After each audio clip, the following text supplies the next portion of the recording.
Hello and welcome to Learn to Drive the Easy Way. I'm approved driving instructor Michael Gambin, and I'm going to show you how to drive manual, automatic and cars fitted with disability controls in the easiest way possible. So sit back, relax and enjoy. And remember to hit the subscribe button underneath to see all of our videos.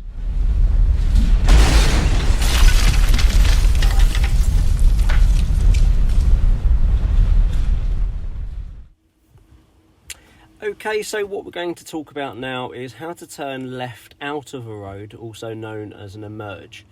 Now, the routine that we use for turns is MSPSL, which stands for mirrors, signal, position, speed, and look. And we use that routine whenever we turn, whether we're turning left or right, in or out of roads, and at roundabouts, as well as crossroads. We even use it for overtaking, so it's a commonly used routine that you want to remember. So, the first thing is to identify how we're coming out of a road, whether it's a give way line or a stop line, and we can tell that by the road markings and the signs. Now, if there is a give way line, there'll be a road marking and a sign that looks like this.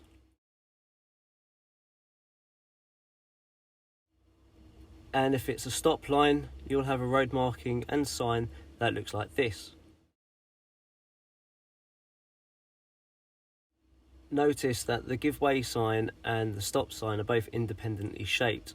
So the give way sign is an upside down triangle and the stop sign is an octagonal sign. And the reason for that is if they get covered in snow, you can still tell what type of junction that it is.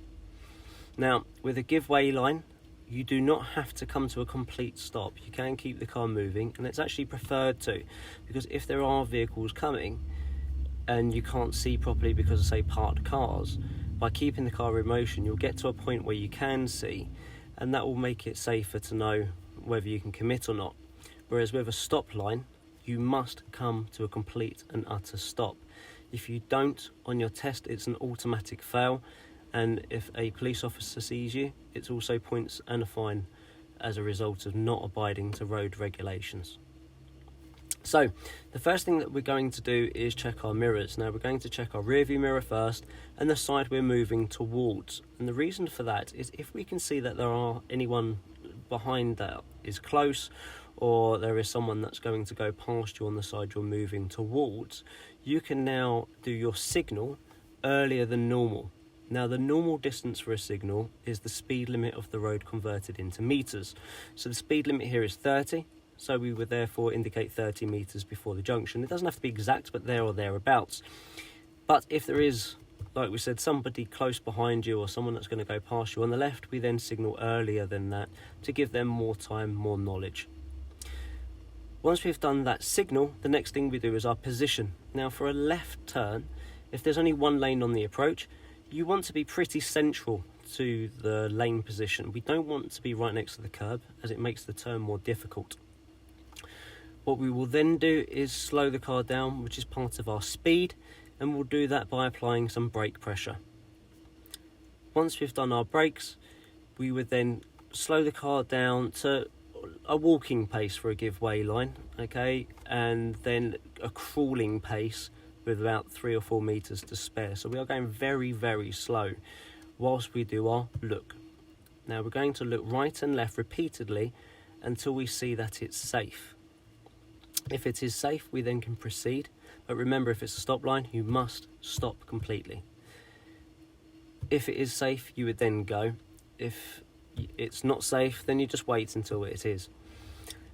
Remember as well to try to follow the corner. So if you can see that the curb bends quite early on the approach, turn nice and early as well, because that requires less steering, so it makes it easier to straighten up. Once we're happy it's safe, back onto the pressure on the gas and allow the car to build up its speed again.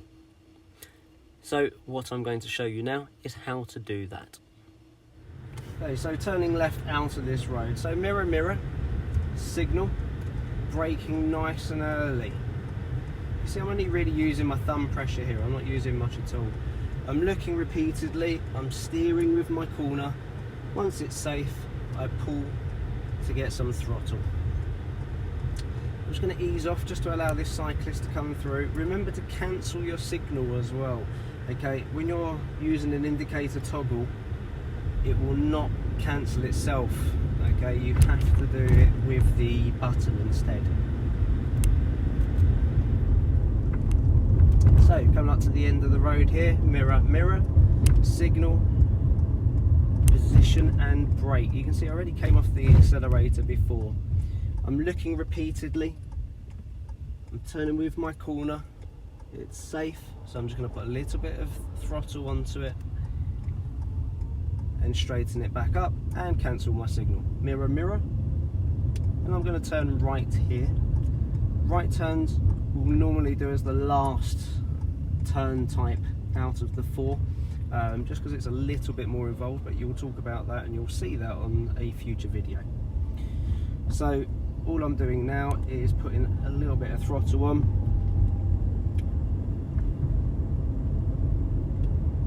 Mirror, mirror, off the accelerator, signal and brake. You can see my position is central. I'm looking already. I'm turning with my corner. And I'm just going to keep edging because I can't see too well because of these parked cars.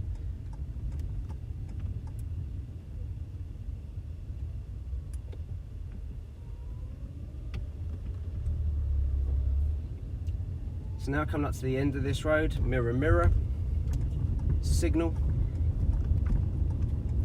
a little bit of brake pressure, turning, looking, I can see the bus. After the bus it's safe, so I can go back onto my accelerator again to get the car moving.